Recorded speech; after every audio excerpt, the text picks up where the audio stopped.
There's a line in a Springsteen song. It's, I want to go out tonight, I want to find out what I've got. And that was the kind of thing that kind of kept running through my head. Like, maybe you force yourself to go somewhere where you have nothing. You can't do it in your house because you have a certain view of who you are in this paradigm. Your parents look at you in a certain way, your friends look at you in a certain way. Just go somewhere else, put yourself out there, and try to basically fight your way out of that corner that you've painted yourself into. And that's what we were gonna do.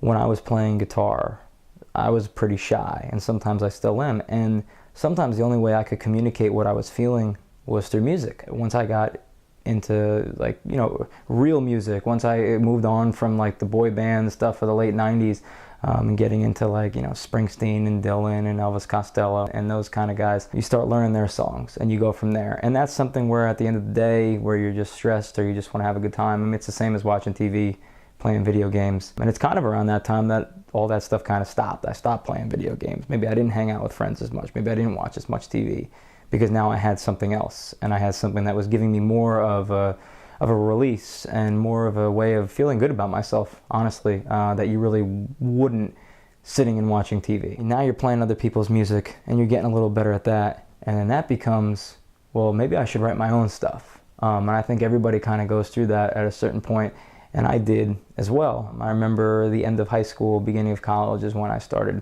writing stuff, and there was a point, maybe sophomore year of college, where I was getting pretty good at it, where I'd write, you know, a song a day, or it seemed like. So if there was girl troubles, and there was always a lot of that, that would manifest itself in song, and you'd write 2 or 3 songs, maybe 1 or 2 of them would be good, and then you'd have parts of this song left over for something else later, and before you knew it, you were over it. You hear that from everybody, any artist you listen to, you know, that's what this is.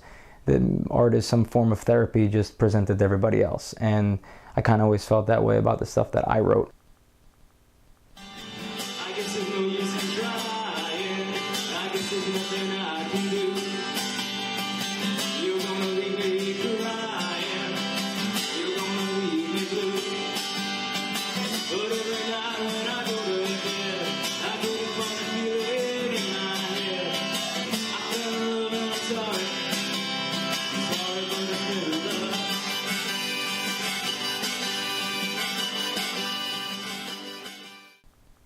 There was a period sometime in college and maybe shortly after where I thought, you know, maybe I don't really have all the skills yet, and you know, maybe my guitar playing could use work, or maybe my voice wasn't where I wanted it to be, but I felt like I could write. I felt like I could write lyrics, and I felt like I could write the type of stuff that gets across to everybody.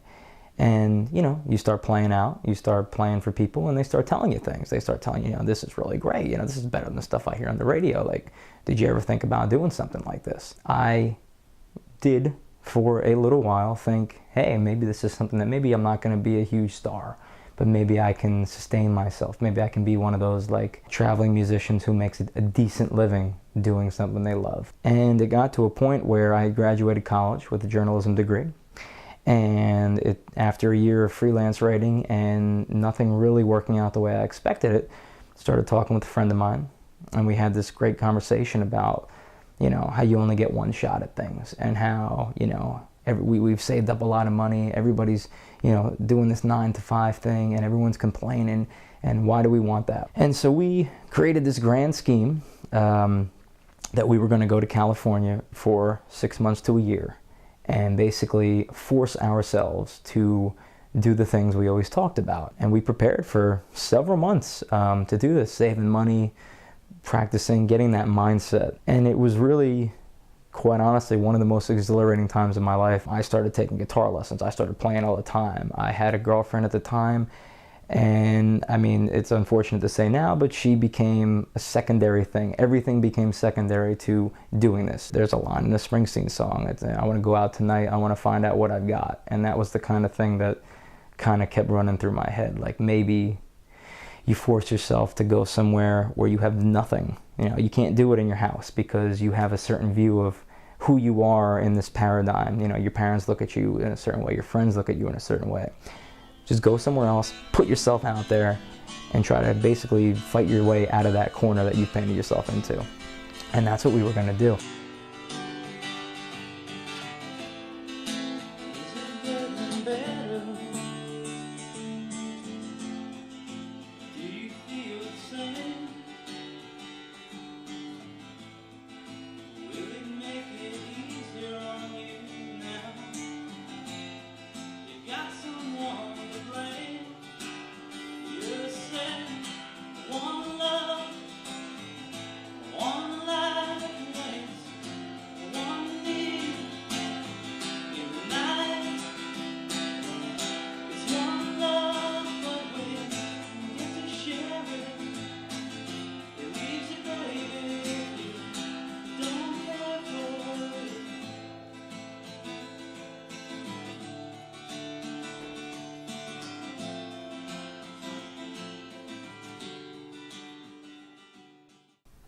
And it became something where just as we were about to commit to it, we didn't. And it was mostly me, because as much as I have this creative side and this, like, you know, wild, let's go do it, I don't care side, I'm also very practical. There was just a part of me that felt like there's no way that I could really do this. Maybe the person that I want to be, and maybe the person that if I was that way, maybe I could succeed at it. Maybe that person could do it, but who I am, at least at that time, it just wasn't necessarily gonna do it. And then you try to find a way. Okay, well now I have this energy and I have all this stuff going. What do I do with it? And that became a whole other decision. I ultimately chose to go back to school. I got accepted into TCNJ for grad school for the elementary ed master's program. I thought that teaching was a perfect blend of, you know, you're kind of performing, you're kind of up there on a stage performing for all these people. 20, 25 kids in a classroom. You have to come prepared. You have to come up with creative, interesting ways to hook people. It was something that I thought I would be very good at. And in my experience working with children, it was something that I always knew I was good at and knew that if I had the training, I could do it. And, 2 years of grad school later, I graduated with a master's in elementary education. And right at the, when I graduated undergrad, newspapers were dying. And when I graduated with my master's, there was no more teaching. Timing didn't necessarily work out. So then you kind of go back. Well, it's like, well, I can't get a teaching job. So now what do I do? And I ended up getting a full-time job with the library system, which wasn't 100% fulfilling, that particular position. But in my current position, I can actually sort of meld my teaching skills. I can meld the guitar playing into certain programs that I create. I'm trying to create an open mic night through the library system, trying to create a tutoring program through the system.